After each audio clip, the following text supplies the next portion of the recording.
Exactly sir. ఇప్పుడు మనం diabetes అనేటువంటి దాన్ని అసలు ఎలా తీసుకోవాలి? అదేమన్నా సాంక్రామిక వ్యాధి.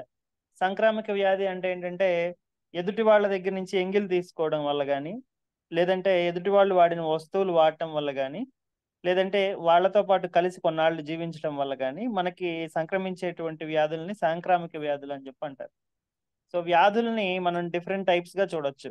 ముఖ్యంగా ఏ వ్యాధి రావడానికైనా కూడా అల్లోపతిక్ సిస్టంలో ఏంటంటే ప్రధానంగా మైక్రో ఆర్గనిజమ్స్ అయితే బ్యాక్టీరియా లేదంటే ఫంగై లేదంటే వైరస్ ప్రోటోజోవా ఇట్లా ఏదో ఒక కాజిటివ్ ఫ్యాక్టర్ అనేది ఉంటుంది. ఒకవేళ కాజిటివ్ ఫ్యాక్టర్ లేకపోతే దాన్ని అన్నోన్ ఆరిజిన్ అని చెప్పి డయాగ్నోసిస్ చేయడం జరుగుతుంది. ఎటియలాజికల్ ఫ్యాక్టర్స్ అనేటువంటివి అన్నోన్ గా ఉన్నాయి. ప్రజెంట్ రీసెర్చ్ జరుగుతోంది. ఎటువంటి దీని గురించినటువంటి ఇన్ఫర్మేషన్ లేదని చెప్పి మనకి చెప్పడం జరుగుతుంది. వెరాజ్ ఆయుర్వేదిక్ పర్స్పెక్టివ్ తీసుకుంటే గనక ప్రతి డిసీజ్ ని కూడాను పేరు పెట్టకపోవచ్చు వెంటనే. అంటే ఇప్పుడు ఒక డిసీజ్ చూసాము, దాని లోపల యూరిన్ లో షుగర్స్ పోతా ఉన్నాయి, లేదంటే బ్లడ్ లోపల షుగర్స్ కనబడతా ఉన్నాయి, దాన్ని షుగర్ అంటారు అని చెప్పి పేరు పెట్టకపోవచ్చు. బట్ దాని లక్షణాలను ఆధారంగా చేసుకుని, అంటే మనకి యూరిన్ లో షుగర్స్ పోతా ఉన్నాయి, దాని లోపల డిఫరెంట్ ఆర్డర్ అనేది ఉంది, రెండు మాటి మాటికి యూరిన్ వెళ్తూ ఉన్నాము, ఈ లక్షణాలన్నీ ఒక దగ్గర చేర్చుకుని అది వాతం వల్ల ఎగ్రివేట్ అయిందా, పిత్తం వల్ల ఎగ్రివేట్ అయిందా, కఫం వల్ల ఎగ్రివేట్ అయిందా, లేదంటే ప్రధానంగా ఏ ధాతువులు ప్రధానంగా ఉన్నాయి, అంటే మేధో ధాతు ఉందా, మాంస ధాతు ఉందా, రక్తధాతు ఉందా, రసధాతు ఉందా, ఏదా సప్త ధాతువులు త్రిదోషాలని బేస్ చేసుకుని ఒక ప్రాపర్ డయాగ్నోసిస్ అనేది ఫస్ట్ ప్రాథమికంగా చేయబడుతుంది.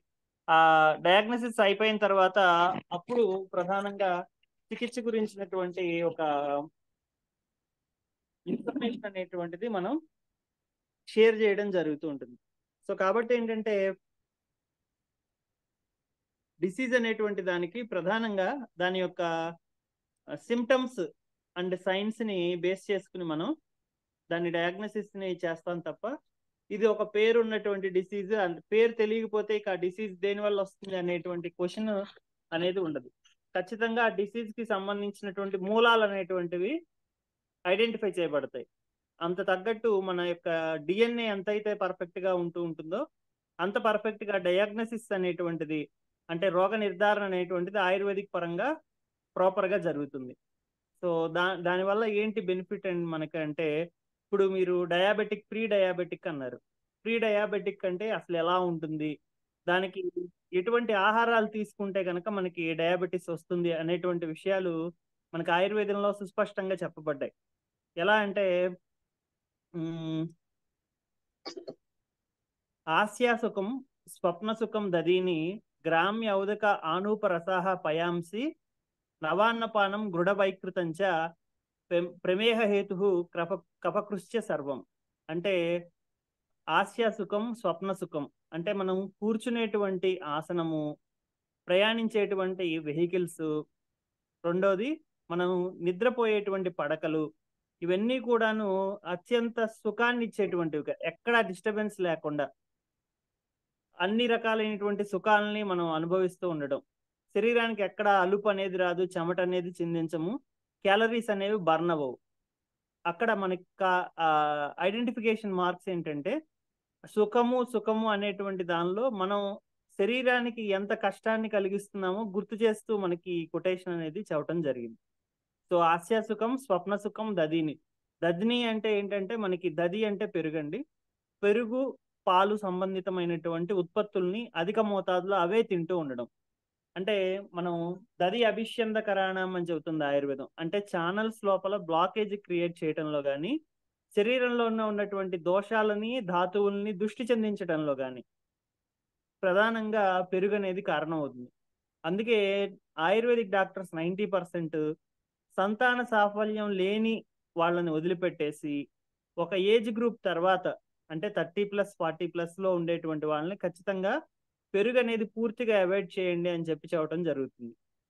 దానికి గల రీజన్ ఏంటంటే శరీరానికి అది చేసే మేలు కంటే కూడా దానివల్ల కలిగేటువంటి కీడు అనేది అధికంగా కనపడటం మనం గమనించదగింది. సో ఈ ప్రమేహం అంటే డయాబెటిక్ ఉన్నటువంటి వాళ్ళు ప్రధానంగా పెరుగు అనేటువంటి దాన్ని ఆ ఫామ్లో తినకూడదు. మరి ఏ ఫామ్లో తీసుకోవచ్చు అంటే మనకి పాలు అనేటువంటివి లో ఫ్యాట్లో ఉన్నటువంటి మిల్క్ అనేది తీసుకోవాలి. నెయ్యి అనేటువంటి దాన్ని ఒక మిత ప్రమాణంలో తీసుకోవాలి. తర్వాత మజ్జిగ అనేటువంటి దాన్ని తీసుకోవాలి. రిమైనింగ్ పాల ఉత్పత్తులు వెన్న, అదేవిధంగా మనకి పన్నీరు, తర్వాత పాలకోవా, దూద్ పేడ, ఇట్లా ఏవైతే మనకి స్వీట్స్ అంటే మనం తయారు చేసుకుంటూ ఉంటామో వాటన్నిటినీ కూడాను మనం అవాయిడ్ చేయాల్సిన అవసరం ఉంటుంది. గ్రామ్య ఔదక ఆనూప రసాహ పయాంసి. పయాంసి అంటే కనుక మళ్ళీ అగైన్ బఫెలో మిల్క్, ఈ విధంగా హెవీగా ఉండేటువంటి మిల్క్స్ అలాంటివి తీసుకోకూడదు అని చెప్పి. ఇంకా గ్రామ్య అనేటువంటిది ఏంటంటే మనం మామూలుగా ఒక సెంట్రిఫైడ్ అట్మాస్ఫియర్లో, ఒక కాన్సన్ట్రేటెడ్ అట్మాస్ఫియర్లో, ఒక ఫారంలో, లేదంటే ఒక ఫరం లాగా పెట్టుకుని అక్కడే జంతువుల్ని మేపకుండా, ఎండలో తిరగనివ్వకుండా, కేవలం ఒక గొలుసులతో కట్టేసి వాటికి ఇంజెక్షన్ ఇవ్వటము, మేత బాగా ఆకలి అయ్యేట్టు చేయటం, బాగా మేత తినివ్వటం, పొదుగులు ఎదగటానికి ఇంజెక్షన్స్ ఇవ్వటము, పొదుగుల్లోంచి పాలు రావడానికి మ్యూజిక్ పెట్టడం కానీ, లేదంటే మళ్ళీ అగైన్ హార్మోన్లు, మిషన్. అవి ఒక టైం కల్లా హార్మోన్స్ ద్వారా ఇంజెక్షన్స్ ఇచ్చేసి పొదుగుల నుంచి పాలు బలవంతంగా స్క్వీజ్ చేయడానికి మెషిన్స్ వాడటము, ఇట్లాంటి టెక్నాలజీని యూజ్ చేసుకుని గనక మనం చేసినట్లయితే, ఇవి పురాతనమైన డేస్లోనే ఎలా చెప్పారో మరి చూడండి. ఈ విధమైనటువంటి పోకడలన్నీ కూడాను మనకి ఆహారంలో గురుత్వాన్ని పెంచుతాయి. గురుత్వము అంటే ఏంటంటే శరీరంలో ఎక్కువగా ఫ్యాట్ని, కఫాన్ని పెంచేటువంటి నేచర్ ఉన్నటువంటి ఒక తత్వం. అదే మనకి ప్రధానంగా షుగర్ రావటంలో ప్రధాన పాత్ర పోషిస్తుంది. రసాల్లో వచ్చేసి ఆ షడ్రసాల్లో ప్రధానంగా గురు తుల్యమైనటువంటి రసం ఏంటంటే మధుర రసం. సో అందుకనే షుగర్ని మనం డయాబెటిక్ ఉన్నటువంటి వాళ్ళలో వైట్ పాయిజన్ అనేటువంటి పేరుతో పిలవటం జరుగుతుంది. సో కాబట్టి ఈ ఉన్నటువంటి వాటిల్లో మన పౌల్ట్రీస్లో కానీ, లేదంటే కనుక డైరీ ఫార్మ్స్లో కానీ, అలాగే ఎటు మేపకుండా పెంచినటువంటి గేదెలు, ఆవులు ఏదైనా కావచ్చు జంతువు, కనీసం నడక లేకుండా, ఎండలో తిరగకుండా, ఆవు తనకు కావలసినటువంటి గడ్డిని తను ఎంచుకుని రోజుకు ఒక రకం తింటూ ఉంటుంది. యజమాని తన చేతికి టచ్ చేసినప్పుడు, గంగడోలు అన్నప్పుడు, తన నాలికతో టచ్ చేసినప్పుడు, ఆహారం పెట్టేటప్పుడు తగిలితే యజమానిలో ఉన్నటువంటి దోషాలను గ్రహించి దాని తగ్గ ఔషధాల యొక్క మూలికల్ని అది తిని వచ్చి పాలల్లోకి దాన్ని మనకు అందించేటువంటి గొప్ప సైంటిఫిక్ ప్రూవెన్ నాలెడ్జ్ అనేది ఈ కౌస్ కి ఉంది అని చెప్పి, ఇంటెలిజెన్స్ అనేది ఆ విధంగా ఉంటుందని చెప్పి మనకి మన శాస్త్రాలు తెలియజేస్తున్నాయి.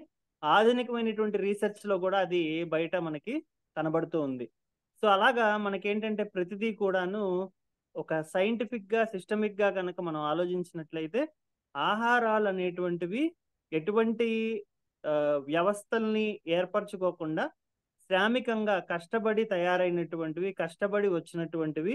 అదేవిధంగా మనుషులు కష్టపడుతూ కనుక జీవిస్తూ ఉన్నట్లయితే ఈ షుగర్ రాదు అని చెప్పి చెప్తూ, ఇవన్నీ చేసినట్లయితే షుగర్ వస్తుంది అని చెప్పి చెప్పడం జరిగింది. సో దట్ మనకి ప్రధానంగా షుగర్ రావడానికి కారణాలు ఏంటంటే సుఖమైనటువంటి నిద్ర, సుఖమైనటువంటి ఆసనము, సుఖమైనటువంటి ప్రయాణము. అంటే కాలినడక అనేది అసలు వదిలేసి ఎంతసేపు బళ్ళు లేదా కార్లు, ఏసీ ఉండాలి, అలా మొత్తం అన్నీ కూడాను ఒక కంజెస్టెడ్ ఎన్విరాన్మెంట్ కి మనం అలవాటు పడిపోయి శరీరాన్ని గనక దానికి సుఖాలకు బాగా లోన్ చేసినట్లయితే శరీరంలో సుఖవంతులకు వచ్చే వ్యాధి షుగర్ అన్నమాట. సో కాబట్టి ఎక్కువగా సుఖపెట్టేటువంటి వాళ్ళు తొందరగా షుగర్కి వ్యాధికి గురవుతూ ఉంటారు. సో కాబట్టి శరీరాన్ని కొంచెం వ్యాయామం ద్వారా, నడక ద్వారా, యోగా చేయడం ద్వారా శరీరానికి కొంచెం కష్టాన్ని కలగజేయాలి, చెమటను చిందించాలి. అదేవిధంగా ఈ మధురమైనటువంటి పదార్థాలు, ఇప్పుడు దాకా చెప్పుకున్నటువంటి నీళ్ళల్లో తిరిగేటువంటి జంతువుల్ని అధిక మోతాదులో తినడం. అంటే మనకి ఈ చేపలు, రొయ్యలు, పీతలు, నత్తలు, తాంబేళ్లు, ఈ విధంగా చాలా రకాల జీవుల్ని తింటూ ఉంటారు. సో వీటినే ఎక్కువ సార్లు మాటిమాటికి వాటినే తినడం ద్వారా కూడా మనకి డయాబెటీస్ వస్తుందని చెప్పారు. మరి కూరలు తినే వాళ్ళు సేఫ్ అండి అంటే ఆయుర్వేదిక్ లో చెప్పారు, పచ్చి కూరలు గనక ఎడాపెడా ఎలా పడితే అలా తినేసినా కూడాను వీఆర్ ప్రోన్ టు డయాబెటీస్. ఎందుకని అలా జరుగుతుందండి, ఏంటి ఇది అని అంటే దానికి రీజన్ ఏంటంటే శరీరం లోపల మనకి ఉండేటువంటి జీర్ణ వ్యవస్థ ఆవులు, గేదెలు, మేకలు వీటికి ఉండే జీర్ణ వ్యవస్థ ఎంటైర్లీ డిఫరెంట్ గా ఉంటుంది. సపోజ్ మనలో ఉండేటువంటి అపెండిక్స్ అనేటువంటిది వెస్టిజియల్ ఆర్గాన్ కింద ఉంటుంది. అదే విధానంలో మనం చూసినట్లయితే కుందేల్లో చాలా ప్రధానమైనటువంటి జీర్ణ వ్యవస్థలో ఒక భాగంగా అది కనబడటం జరుగుతుంది. సో లోయర్ గా ఉండేటువంటి జీవుల్ని హయ్యర్ గా ఉండేటువంటి మనతో పోల్చుకుని అవి తినేవి మనం తింటే తప్పే ఉంది, ఇలాంటివి కొన్ని ప్రచారంలో ఉన్నాయి వీడియోస్. సో వాటిని చూసి మీరు గట్టిగా మోసపోకండి. ఎప్పుడూ కూడాను శాఖ భక్షణం అనేటువంటిది కరెక్ట్ కాదని మనకి ఎన్నో రకాలైనటువంటి గ్రంథాలు, నలభీమ పాకాలని, భోజన కుతూహలం అని, ఇలా చాలా రకాలైనటువంటి ఆయుర్వేద దీనికి దైనందిన దినచర్యలో ప్రాసెసింగ్ ఆఫ్ ఫుడ్, ఏ విధంగా దేన్ని ప్రాసెస్ చేసుకోవాలి, విరుద్ధ ఆహారాలు అంటే ఏంటి, వేటిని కలిపి తినకూడదు, వేటిని అలాగే ఎందుకు తినాలి, మధ్యగన్నంలో వేరే ఫ్రూట్స్ అనేవి ఎందుకు వేసుకోకూడదు, ఇట్లాంటివి ప్రతిదీ కూడాను వాటి యొక్క ఎఫెక్ట్స్, సైడ్ ఎఫెక్ట్స్ రెండు కూడా చెబుతూ చాలా క్లిస్టల్ క్లియర్ గా చెప్పడం జరిగింది. సో ఎప్పుడు కూడా మీరు ఎక్కువగా మితిమీరి శాఖ భక్షణం అంటే ఎలా అయితే నాన్ వెజ్ తింటారో అలాగే ఎక్కువగా పచ్చి కూరలు తినటం అనేది చేయకూడదు.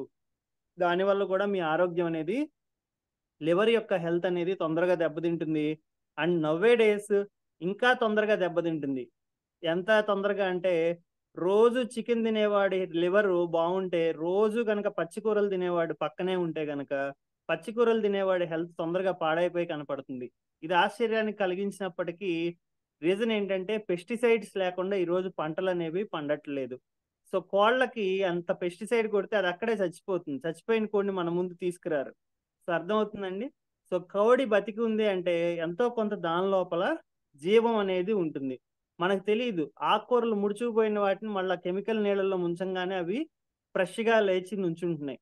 సో ఇటువంటి చాలా రకాలైనటువంటి మ్యానిపులేషన్స్ జరుగుతూ ఉన్నాయి. కాబట్టి మీరు ఆహారాన్ని చాలా క్రమ పద్ధతిలో సాల్ట్ వాటర్లో డిప్ చేయటము, తీసుకొచ్చినటువంటి కూరగాయల్ని ఒక అరగంట గంట తర్వాత వాటిని తీసి నార్మల్ వాటర్లో ఒకసారి రిన్స్ చేయడము, కడి తినే ముందు కూడాను కుదిరితే కొన్ని దుంపలు ఇలాంటి వాటిని కొంచెం సాల్ట్ వాటర్, హాట్ వాటర్లో డిప్ చేసి వాటిని పీల్ అవుట్ చేసుకుని తినడము.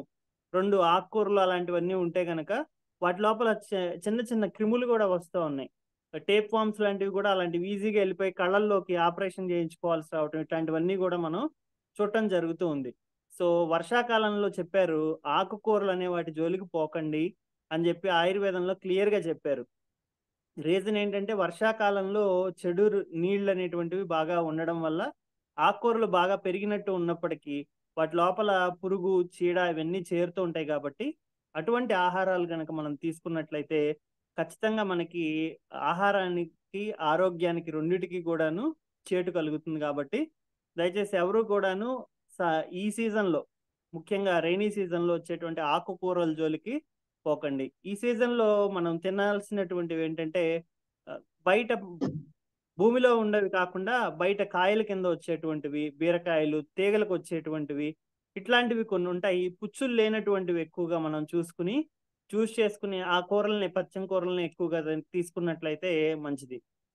అండ్ మోర్ ఓవర్ మనకి చిన్న ఇండికేషన్ డయాబెటీస్ వస్తోంది లేదంటే ఉంది అనిపించేటువంటి సందర్భాల్లో ప్రధానంగా తీసుకోదగినటువంటి ఆహారాలు ఏమున్నాయి అని మనం చూసినట్లయితే, మనం ఆహారాన్ని రుచి చూసినప్పుడు దాని లోపల గనక తీయదనం ఉంది అంటే అది మీకు పనికిరాదు, ఒక్క చిలకడ దుంప తప్ప. చిలకడ దుంపకి విశేషం ఏంటంటే చిలకడ దుంప తీయగా ఉన్నప్పటికీ దాని లోపల ఇన్సులిన్ ని ప్రొడ్యూస్ చేసేటువంటి నేచర్ ఉందని సైంటిఫిక్ గా ప్రూవ్ అయింది. కాబట్టి ఒక చిలకడ దుంపని మాత్రం ఉడకబెట్టిన దాన్ని ప్లెయిన్ గా అలాగా లైట్ గా పెప్పర్, సాల్ట్ వేసుకుని అయితే నిమ్మరసం కానీ అట్లా పిండుకుని తినచ్చు. సో అదొక్కటి మాత్రం exceptional. Remaining sweet content, even rice rice కూడా హై, ఇప్పుడు గ్లైసెమిక్ ఇండెక్స్ తక్కువగా ఉండేటువంటి రైస్ అని చెప్పి మనకి రీసెర్చ్ చేసి ఇండియాకి సంబంధించినటువంటి ఇక్రిసాట్ అనేటువంటి సంస్థ హైదరాబాద్ ఏరియాలో రిలీజ్ చేయడం జరిగింది. హైపోగ్లైసిమిక్ ఇండెక్స్ అంటే గ్లైసెమిక్ ఇండెక్స్ తక్కువగా ఉంచేటువంటి రైస్. సో డయాబెటిక్ వాళ్ళ కోసం రైస్ అనేటువంటిది పూర్తిగా వదిలేయకుండా ఈ రైస్ అనేటువంటివి ఎంతగానో ఉపయోగపడతాయి. రెండోది ఏంటంటే మనకి ఉండేటువంటి చిరుధాన్యాలు లేకపోతే సిరిధాన్యాలు, వీటిల్లో గ్లైసెమిక్ ఇండెక్స్ అనేది చాలా తక్కువగా ఉంటుంది. అటువంటి వాటిని కొర్రలు, అరికలు, సానులు, ఊదలు ఇలాంటి వాటిని డయాబెటిక్ మొదటి స్టేజ్లో కానీ, డయాబెటిక్ బాగా కంట్రోల్ అవ్వని స్టేజ్లో కానీ అవసరానికి వాడుకుని మళ్ళా తిరిగి హైపోగ్లైసెమిక్ ఇండెక్స్ ఉండేటువంటి రైస్ని కానీ తక్కువ మోతాదులో రైస్ని ఎక్కువ మోతాదులో కూరల్ని వండుకుని తినడం ద్వారా మనం కంట్రోల్ చేసుకోవచ్చు. ఇంకా కూరల దగ్గరికి వచ్చినట్టయితే కూరల్లో కూడా ఇదే బండ గుర్తు. ఎక్కువగా తీయగా లేనటువంటివి దుంపలు కానీ లేదంటే కూరలు కానీ ఆకుకూరలు కానీ ఏవైనా కానీ మనం చూస్ చేసుకోవాలి. రెండు, వాటర్ కంటెంట్ ఉండేటువంటి దొండకాయ, బెండకాయ, సొరకాయ, పొట్లకాయ, బీరకాయ, దోసకాయ ఇట్లాంటివన్నీ కూడాను మీరు తీసుకోవచ్చు. ఎక్కడైనా కానీ మనకి ఎక్కువగా స్వీట్ కంటెంట్ తగిలేది ఉంది అంటే కనుక వాటిని మాత్రం అవాయిడ్ చేయాలి. ఫ్రూట్స్, దీని గురించి ఒక పెద్ద డిగ్మా ఉంటుంది. కొంతమంది తినమంటున్నారు, కొంతమంది వద్దంటున్నారు, ఫ్రక్టోజ్ ఉందంటున్నారు, సుక్రోజ్ లేదంటున్నారు. ప్రాబ్లమా అని అడిగితే ఆయుర్వేద పరంగా ఉన్నటువంటిది ఒక ముఖ్యమైనటువంటి గమనిక ఏంటంటే మనం ఫ్రూట్కి మన వయసులో ఉన్నట్టే 3 దశలు ఉంటాయి: బాల్యము, యవ్వనము, కౌమారము, వార్ధక్యం అనేటువంటివి. మనం యవ్వనం లేదంటే కనుక కౌమార దశలో ఉన్నటువంటి ఫ్రూట్స్ని తీసుకోవచ్చు. అంటే గ్రీన్ కలర్లో ఉండిపోయి బాల్యావస్థలో ఉండి పండనటువంటి పళ్ళని మనం తింటే అరాయించుకోలేము. డయాబెటిస్ దానికి పెద్ద ఉపయోగం ఉండదు. కానీ బాగా పండకుండా మీడియంగా పండి తీయదనం లేనటువంటి ఫ్రూట్స్ అంత షుగర్ లెవెల్స్ని మాత్రం ఖచ్చితంగా పెంచవు. అయితే ఈ ఫ్రూట్స్ ఎలాంటివి మీరు చూస్ చేసుకోవాలి, ఎంత మోతాదు తినాలనేది కూడా చాలా ఇంపార్టెంట్.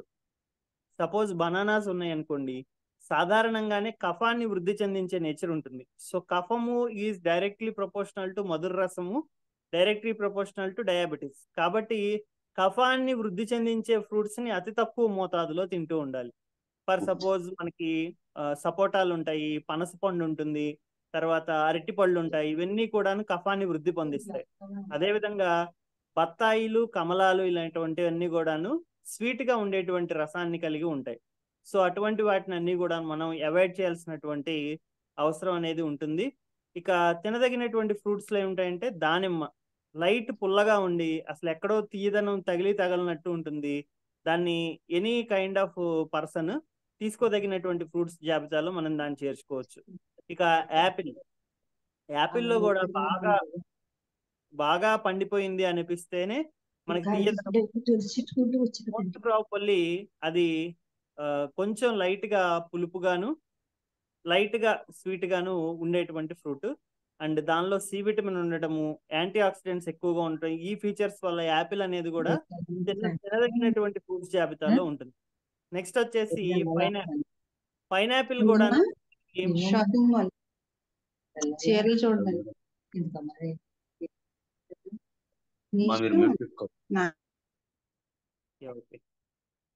పైనాపిల్ కూడాను మనకి వాటర్ కంటెంట్ ఉండి తీసుకోదగినటువంటి ఫ్రూట్స్ జాబితాలో ఉంటుంది. దానిలో ఎక్కువ స్వీట్నెస్ అనేది ఉండదు.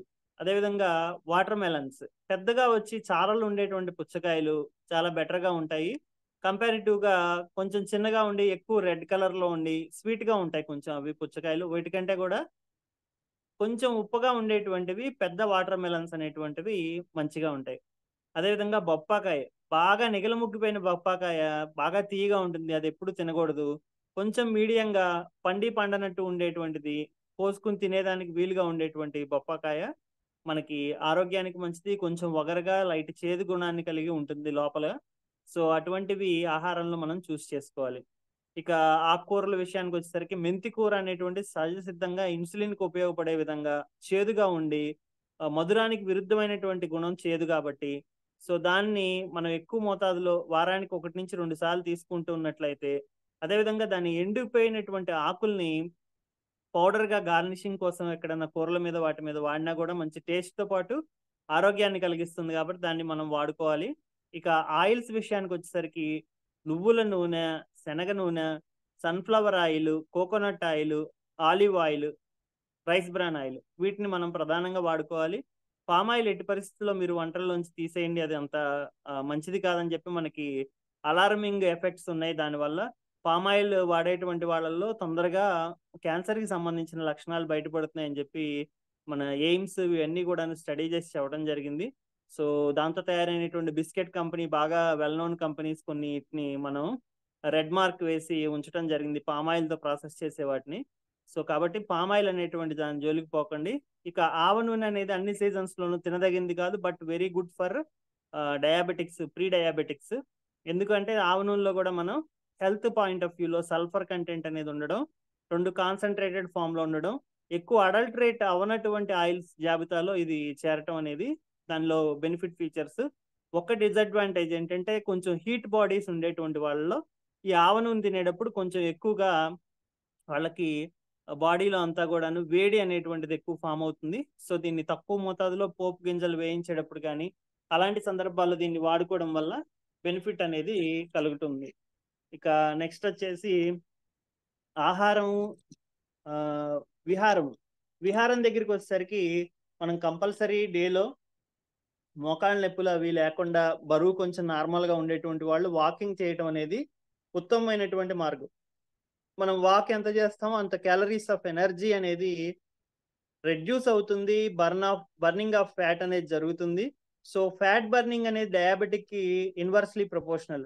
ఒకవేళ కనుక ఫ్యాట్ బర్న్ ఎక్కువగా జరిగితే షుగర్ లెవెల్స్ కనుక బాగా ఎక్కువగా ఇంప్రూవ్ అయిపోతాయి. సో ఫ్యాట్ బర్నింగ్ తక్కువగా జరిగితే షుగర్ లెవెల్స్ కంట్రోల్లో ఉంటాయి.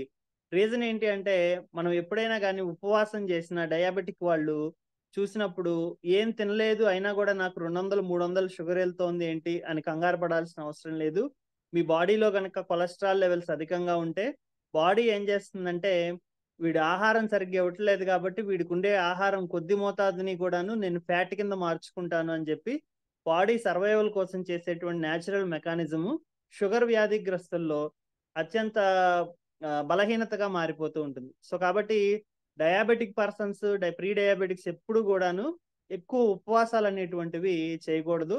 సో దాన్ని చాలా జాగ్రత్తగా మెయింటైన్ చేసుకోవాలి. మీన్ వైల్ దానికల్లా ఉన్న ఏకైక ఉపాయం ఏంటంటే యోగా ద్వారా కానీ వాకింగ్ ద్వారా కానీ ఫిజికల్ యాక్టివిటీస్ వల్ల, అదేవిధంగా సెక్సువల్లీ యాక్టివ్ పర్సన్స్ ఉన్నారనుకోండి, సెక్సువల్ యాక్టివిటీ వల్ల కూడా ఎక్కువ క్యాలరీస్ అనేటువంటివి బర్న్ అవటం అనేది జరుగుతుంది. డయాబెటీస్ వాళ్ళకి సంబంధించి ఇది ఒక మంచి అడ్వైజ్ ఏంటంటే యంగ్స్టర్స్ ఎవరైనా కానీ డయాబెటిక్ వెళ్తున్నారు అంటే ఒక్కసారి మీరు వెనక్కి తిరిగి చూసుకోండి, మీ ఫ్యామిలీ లైఫ్ ప్రాపర్గా ఉందా లేదా అని. ఫ్యామిలీ లైఫ్ ప్రాపర్గా కనుక లేనటువంటి వాళ్ళు ఏంటంటే ఫ్యామిలీ లైఫ్ను చక్కదిద్దుకుంటే ఎటువంటి స్ట్రెయిన్ అండ్ స్ట్రెస్, రకరకాల లైఫ్ స్టైల్ డైట్స్ ఇవన్నీ ఫాలో అవ్వకుండా కేవలం అదొక్క పాయింట్ క్లియర్ చేసుకుంటే డయాబెటీస్కి సంబంధించి ఇప్పుడు అప్పుడే భయపడాల్సిన అవసరం ఉండదు. రీజన్ ఏంటి అంటే ఎక్కువ క్యాలరీస్ అనేవి ఖర్చు అవుతాయి. క్యాలరీస్ ఏంటి మనకి ఎందుకు ఉపయోగపడతాయి అంటే మనం ఎనర్జీ రిలీజ్ చేసేటువంటి బాడీలో ఉండేటువంటి ఏటీపీ ఎనర్జీ అనేది మనలో ఉండే గ్లూకోజ్,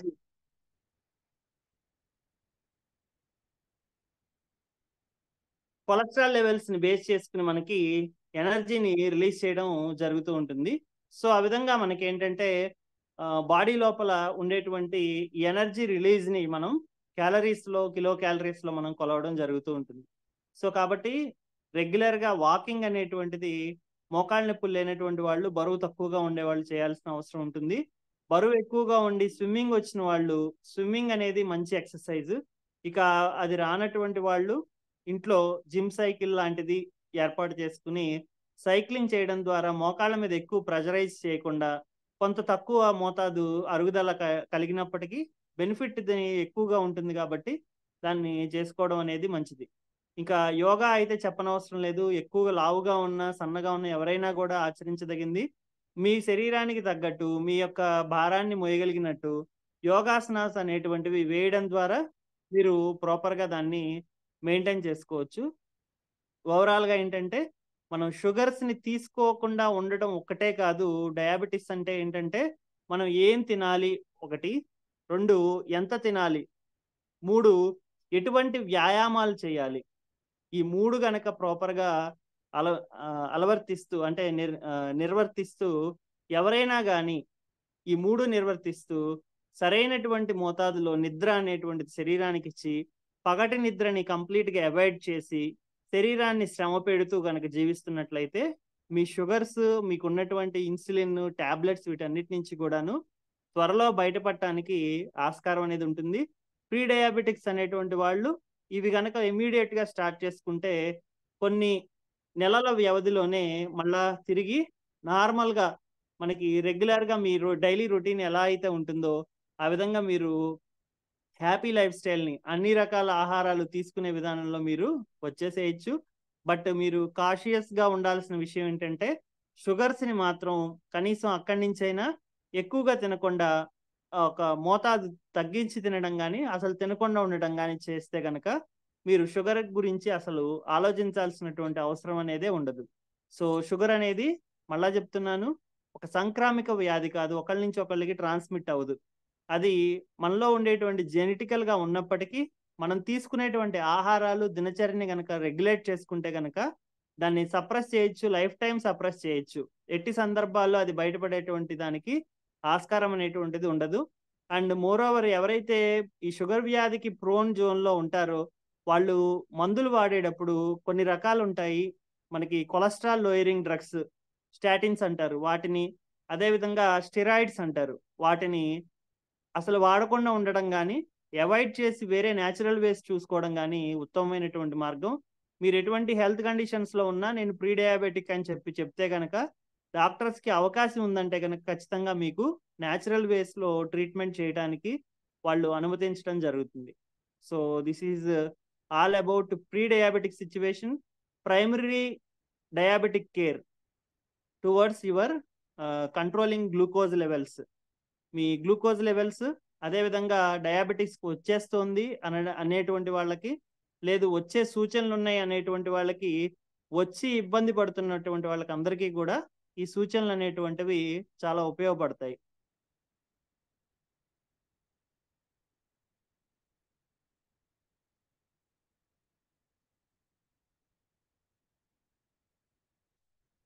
ఇంకెవరికైనా డౌట్స్ ఉన్నాయండి?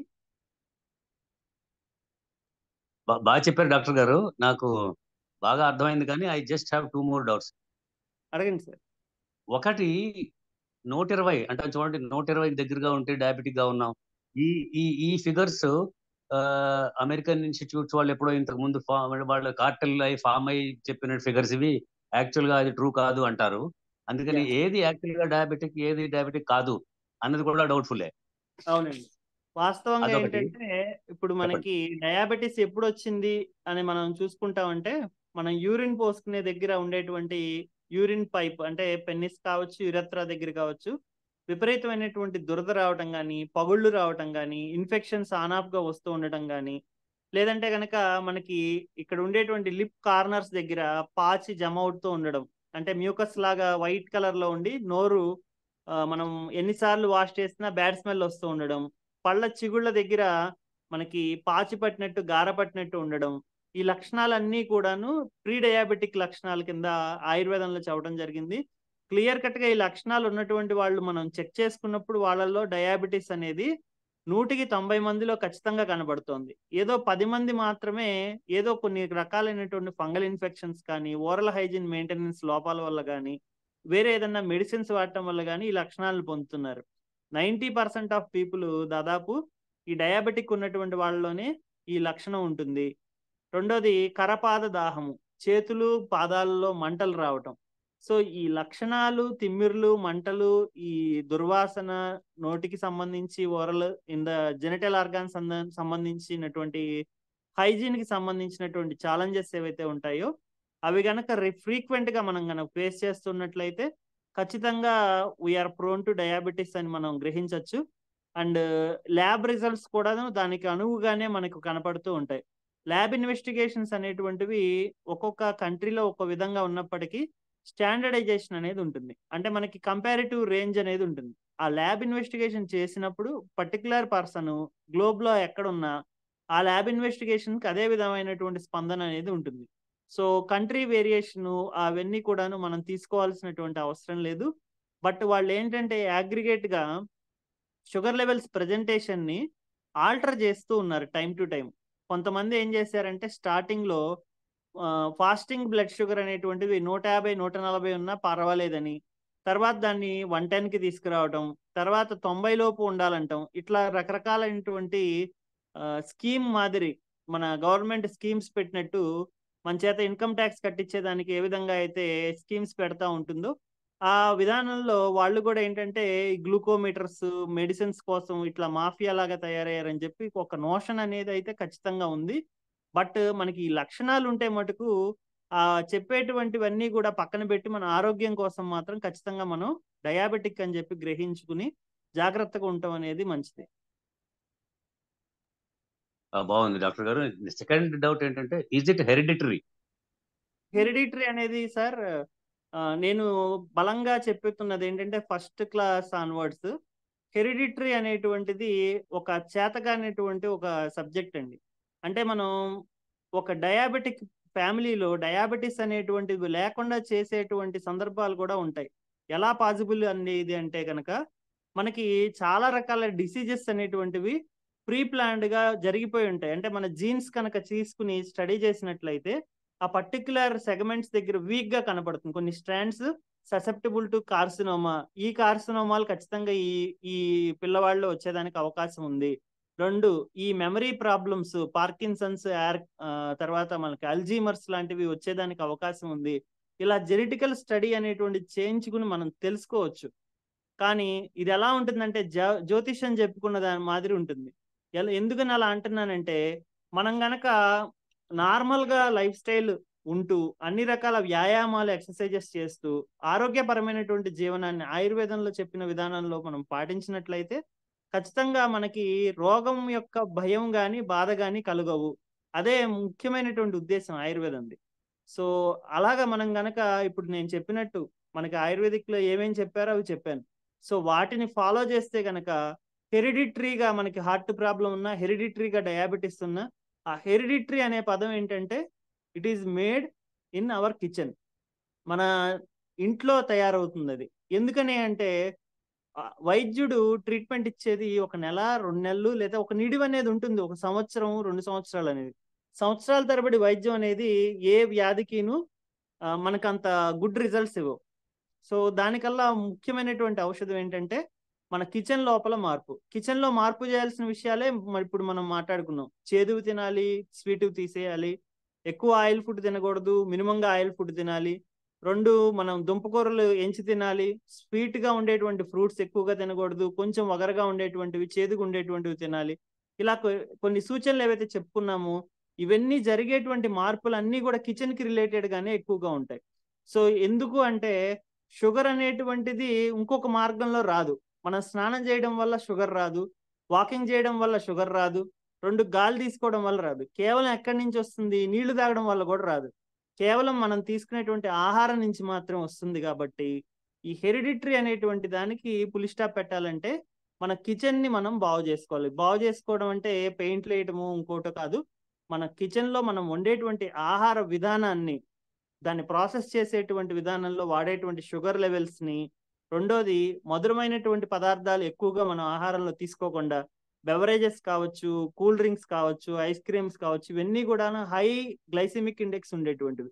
So high glycemic index, low glycemic index, medium, good control range, ఇలాగా మనం ఆహారాన్ని గనక చూసినట్లయితే ఏది మనకి ఆహారాన్ని ఎక్కువగా కలగజేస్తూ ఉంటుందో ఆ ఆహారాన్ని మన శరీరానికి సరిపడ వ్యాయామాన్ని గనక ప్రాపర్ గా మనం పాటించినట్లయితే హెరిడిటరీ అనేటువంటి దాన్ని మనం పులి స్టాప్ పెట్టచ్చు. హెరిడిటరీగా వస్తుంది అనేటువంటి దానికి ముఖ్యమైనటువంటి రహస్యం ఏంటంటే అది మనం ఒక అత్తగారు తన ఇంటికి వచ్చినటువంటి కోడల్ని వాళ్ళ ఇంట్లో డయాబెటీస్ ఉందా అని చెప్పి అడిగి ఆ కోడలు వాళ్ళ అమ్మగారి దగ్గర నుంచే వంట నేర్చుకుని ఉంటే గనక ఖచ్చితంగా ఆ కోడలికి కిచెన్ అప్పచెప్పేస్తే వాళ్ళ ఇంట్లో డయాబెటీస్ లేకపోతే మన ఇంట్లో కూడా ఉండదు. 100% ఇది రాసి పెట్టుకోండి. ఎందుకు అంటే చేతి పాళ్ళు అనేవి చాలా ఇంపార్టెంట్ ఆహారం వండేటప్పుడు. ఒక్కొక్కరి చేతి తీరు ఒక్కోలా ఉంటుంది. కొంతమంది ఏం చేసినా స్వీట్ గా ఉంటాయి, కొంతమంది ఏం చేసినా ఉప్పగా ఉంటాయి. ఇలాగ మనం ఆహారాన్ని వండే విధానంలో మార్పుల్ని బట్టి మనం ఆ ఆరోగ్యాన్ని కూడా మనం అంచనా వేయొచ్చు.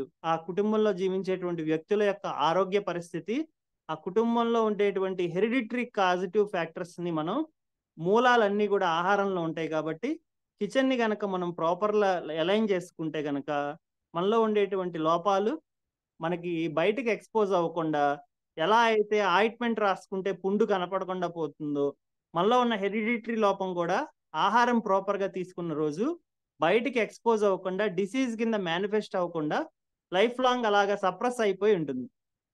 ఇప్పుడే సప్రెస్ అవుతుందా అంటే, ఒకవేళ గనక మనం ప్రోజనీని మంచి ఏజ్లో, అందుకనే తొందరగా రోగాలు రానటువంటి సందర్భంలోనే పిల్లల్ని కనమని చెబుతాం. సో ఒక డయాబెటిక్ మదర్కి పుట్టేటువంటి పిల్లవాడు ఖచ్చితంగా ప్రీ డయాబెటిక్ అయ్యేదానికి అవకాశం ఉంటుంది. అంటే ఒక జువెనైల్ డయాబెటిస్ కింద అయ్యేదానికి అవకాశం ఉంటుంది. దీని మీద కూడా సైంటిఫిక్ స్టడీస్ జరుగుతున్నాయి. ఎందుకు అంటే జీన్ ఎక్స్పోజర్ అనేటువంటిది ఆ విధంగా ఉంటూ ఉంటుంది కాబట్టి, వచ్చినటువంటి జీన్లో లోపాల వల్ల ఈ విధంగా జరుగుతూ ఉంటాయి కాబట్టి, ఖచ్చితంగా మనం పేరెంట్స్ అనేటువంటి వాళ్ళు నెక్స్ట్ ప్రోజనీకి వెళ్లే ముందు అన్ని రకాలుగా మనం గనక సంసిద్ధతని కలిగి ఉండి గనక ప్రోజనీని కలుగజేసుకుంటే ఖచ్చితంగా వాళ్ళల్లో హెరిడిటరీ లోపాలు తొందరగా రాకుండా మనం పోస్ట్ పోన్ చేసిన వాళ్ళం అవుతాం. థ్యాంక్ యూ డాక్టర్, చాలా బాగుంది. వెల్కమ్.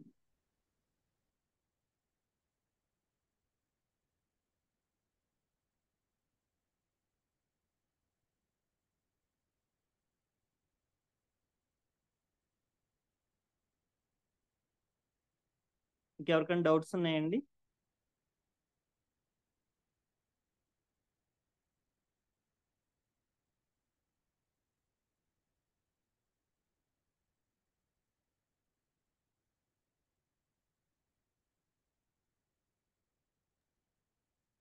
డాక్టర్ గారు నమస్తే. నమస్తే అండి.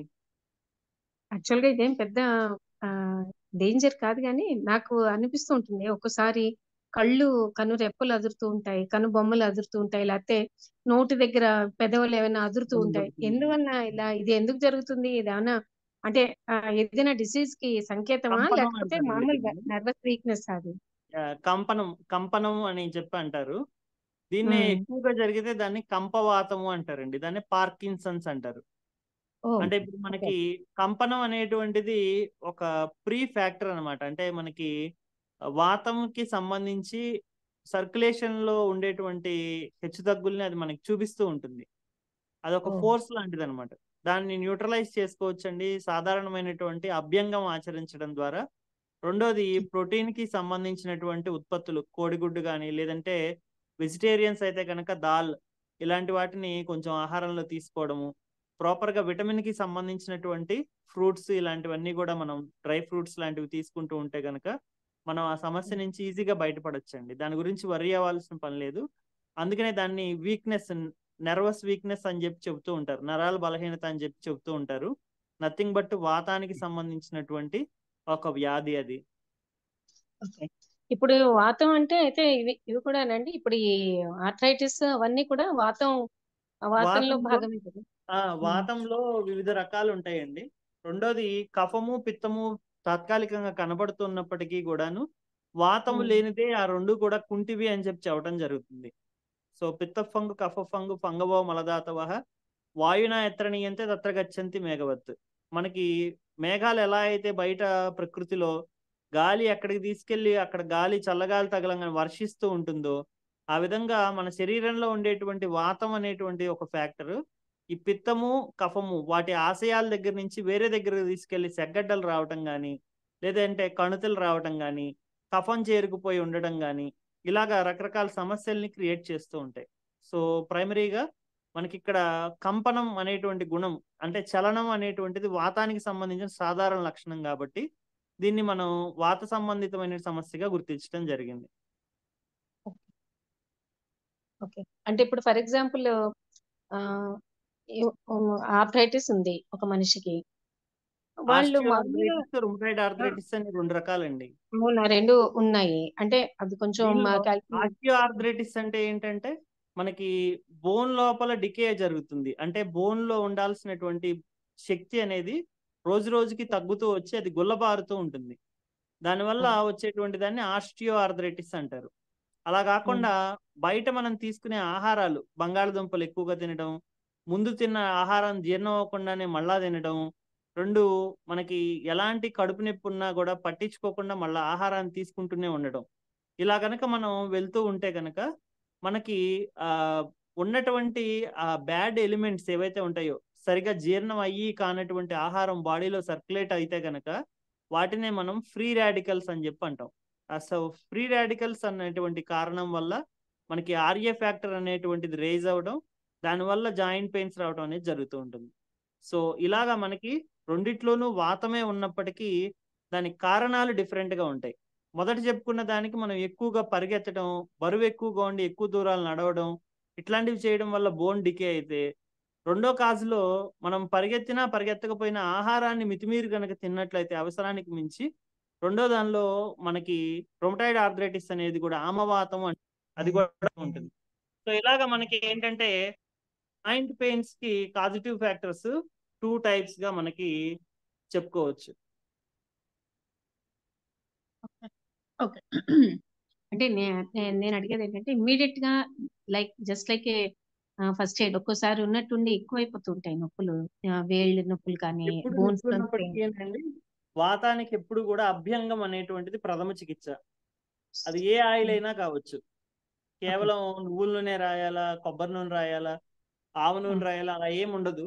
ఫస్ట్ మనకి నెయ్యి అయినా రాయొచ్చు దానికి. జస్ట్ దానికల్లా కావాల్సింది ఏంటంటే స్నేహనం అనేది ఫస్ట్ కావాల్సింది. అది ఇచ్చేసిన తర్వాత ఇంకా నొప్పిగా ఉంది అనుకోండి, స్తంభనం, అక్కడ ఉన్నటువంటి వాతాన్ని మనం ఏం చేయాలి అంటే గనక దాని యొక్క గుణంలోంచి విరుద్ధమైనటువంటి స్టేజ్ లోకి తీసుకెళ్ళాలి. దానికనే మనం ఏం చేస్తాము, అయితే ఐస్ ప్యాక్ పెడతాం. వాతం యొక్క సహజ గుణం శీతలత్వం. ఆ శీతలత్వాన్ని ఎక్కువగా ఇచ్చేసి ఒక్కసారిగా వేడి నీళ్లు పోస్తాం. సో వాతం ఒక దగ్గరికి జమ అవుతుంది. Cool pack, hot pack alternative గా పెట్టమనే దానికి ఇది ఒక కారణం.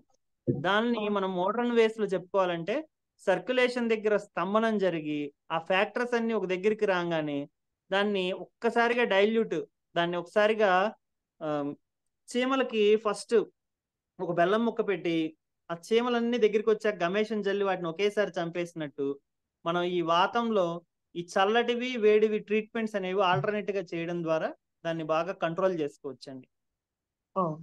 Okay. Thank you doctor. Welcome అండి.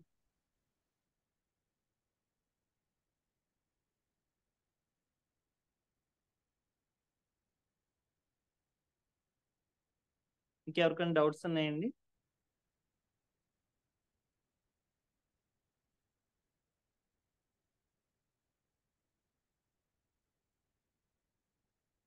ఓకేనండి, ఈ రోజు క్లాస్ ఇక్కడితో కన్క్లూడ్ చేస్తున్నాను. సర్వే భవంతు సుఖినః, సర్వే సంతు నిరామయాః, సర్వే భద్రాణి పశ్యంతు, మా కశ్చిత్ దుఃఖభాగ్ భవేత్. ఓం శాంతి శాంతి శాంతి.